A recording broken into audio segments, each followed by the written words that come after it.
Madam President Sommaruga, Your Excellency Premier Li Keqiang, distinguished heads of state, distinguished heads of government, excellencies, ladies and gentlemen, dear members of the World Economic Forum.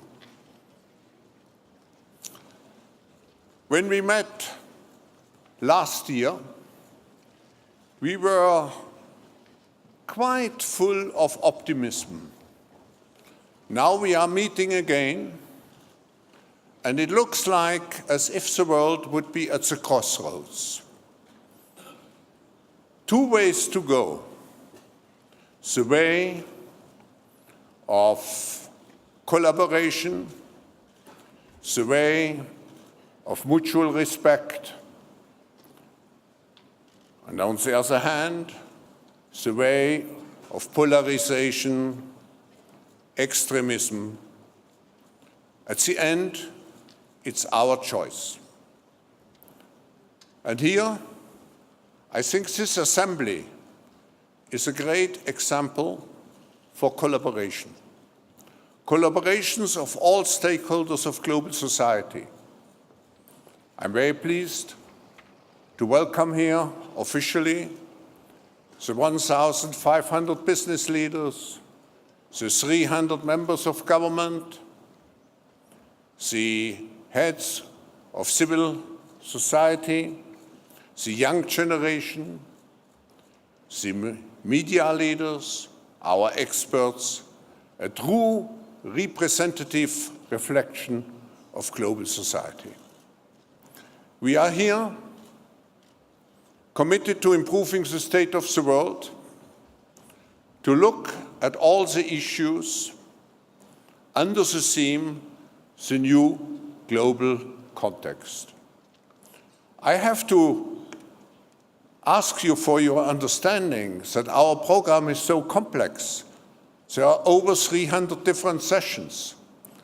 But I think this meeting is different because it reflects all the challenges we have on the global agenda, and what we want to do is to deal with those challenges in a holistic way.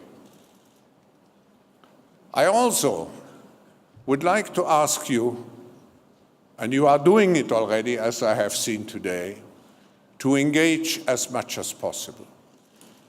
The forum has become the institution for public-private cooperation, and we are launching here during this meeting 10 different global public-private cooperation projects. But first, we have to restore trust in our world. Trust is probably the most precious good. Now, we have to show the world that we are trustworthy. And the best way to do it is to respond to the needs of those who have entrusted us with leadership responsibility. So, we have a great obligation to look not only after our own interests, but as you are doing, to engage in manifold ways and to make sure that this meeting is at the beginning of a renaissance of trust in the world. Now, it gives me great pleasure to welcome you, Madam President. Madam President, I want to use this opportunity also to thank the Swiss Federal Council, the Swiss authorities, the Swiss people, but also the people and the authorities of Graubünden and of Davos for the great hospitality. Since 45 years, We are here, this has become our home, and this was only possible by the support of the federal, cantonal, and local authorities. So a big thank you. Madam President, we know that you, in your government work, but also before you joined the government, you showed a particular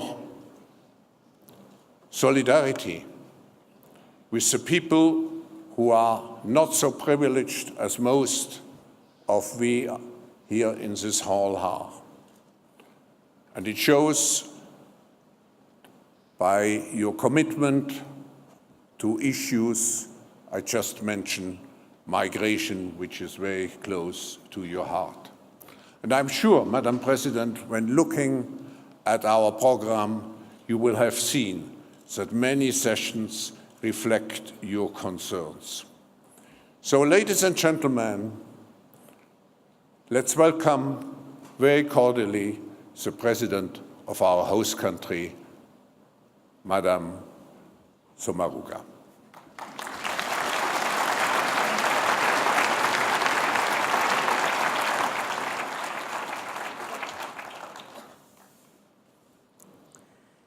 Excellencies, ladies and gentlemen, many of us already met last week at an unscheduled event in one of Switzerland's neighboring countries. The attack on the editorial staff of Charlie Hebdo was an attack on the concept of a free society. How did people in France react to the attack? They came together for the largest public gathering in France since 1944. Several million people took to the streets. Their message was clear: we stand united and we say what we think. I was greatly impressed by the demonstration of unity, not only the fact that so many people took to the streets, but the way in which they did so. They remained calm and peaceful. There was no aggression.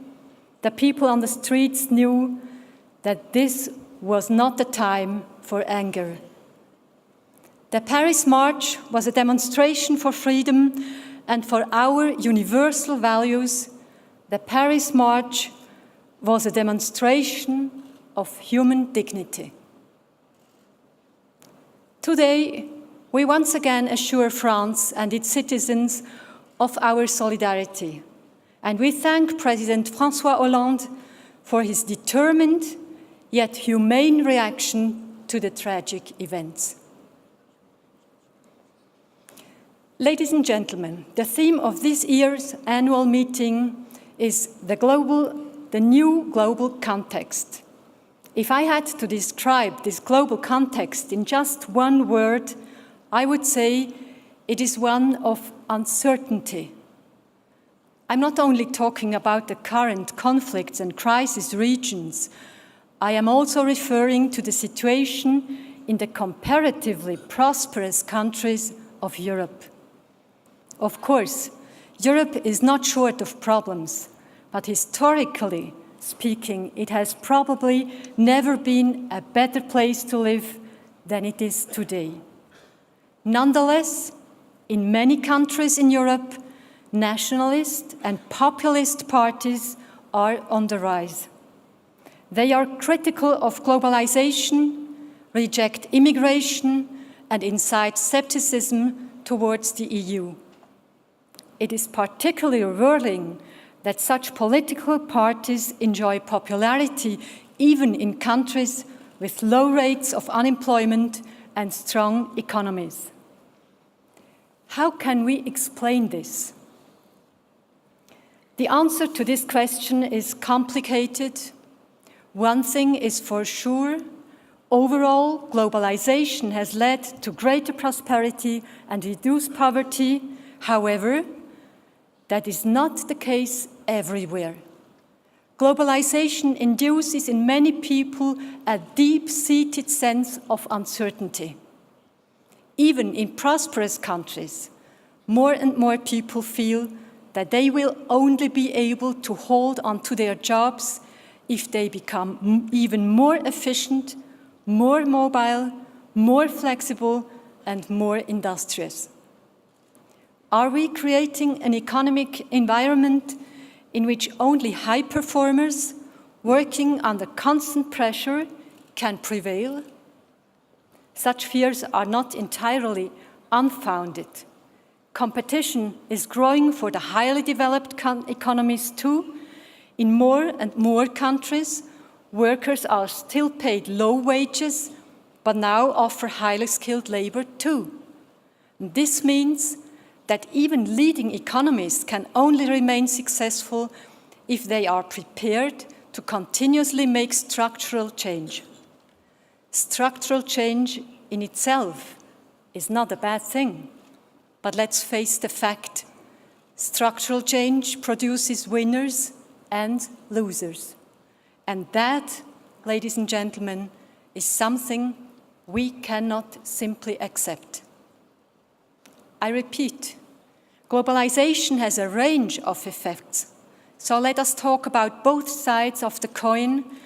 We may suppress or gloss over the unpleasant things, but sooner or later they will come to the surface, and when they do, the force of the impact is invariably twice as great.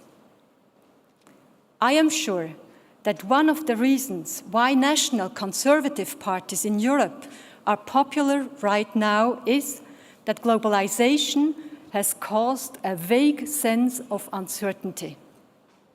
These parties invoke a nation's sovereignty and a native country, symbolizing familiarity and safety. We know that this describes an ideal past that never was. And we don't have to look far back into Europe's history to find bitter poverty, misery, and conflict.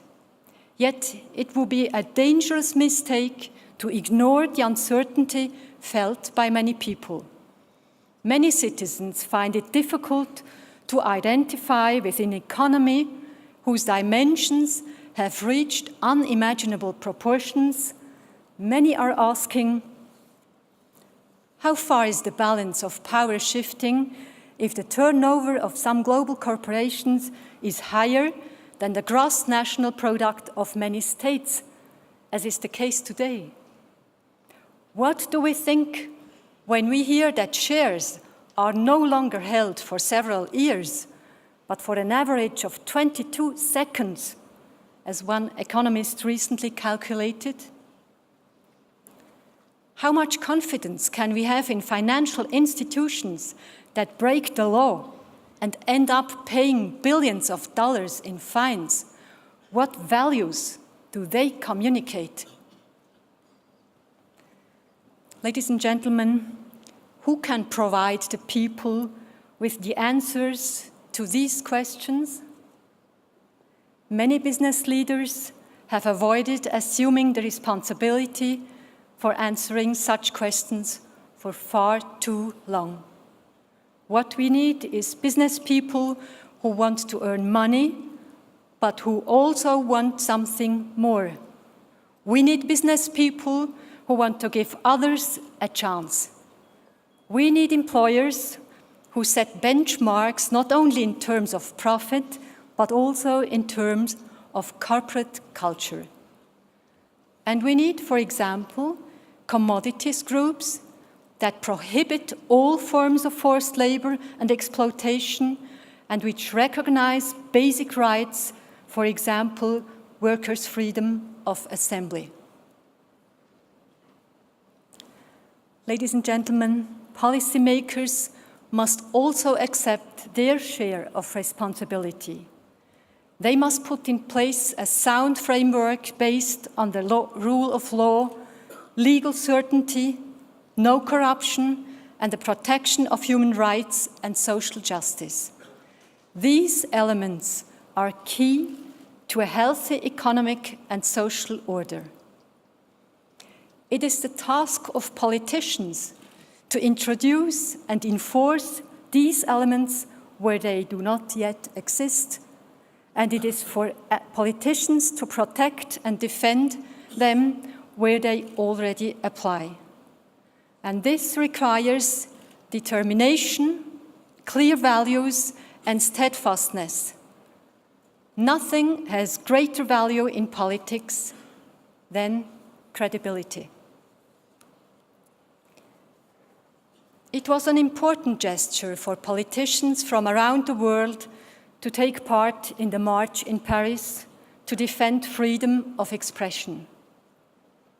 But what is far more important is to defend human rights day after day in one's own country, even when there are no TV cameras around.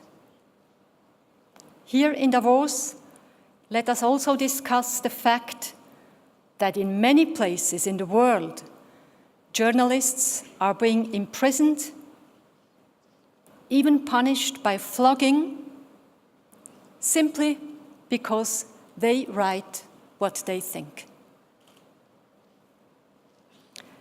Ladies and gentlemen, many of us are asking questions following the attack in Paris. Existential questions that we have perhaps not asked ourselves for a long time. Who are we really? What values are so important to us that we consider them to be universal? What does dignity mean to us? I believe we also need to ask ourselves these questions here at the annual meeting of the World Economic Forum in Davos. Thank you.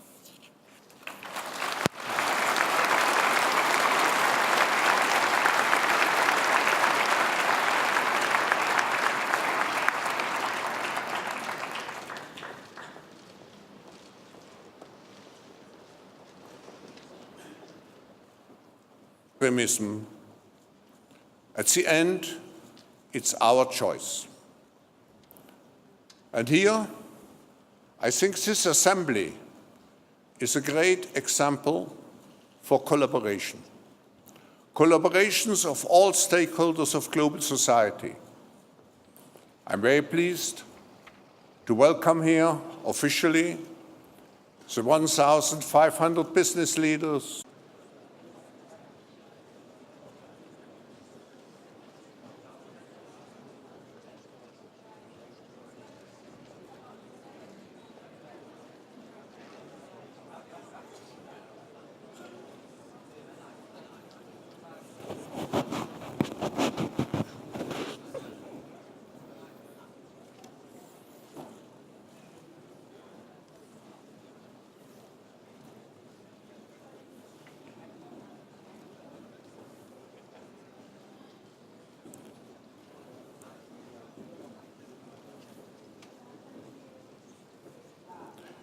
Madam President Sommaruga, Your Excellency Premier Li Keqiang, distinguished heads of state, distinguished heads of government, Excellencies, ladies and gentlemen, dear members of the World Economic Forum.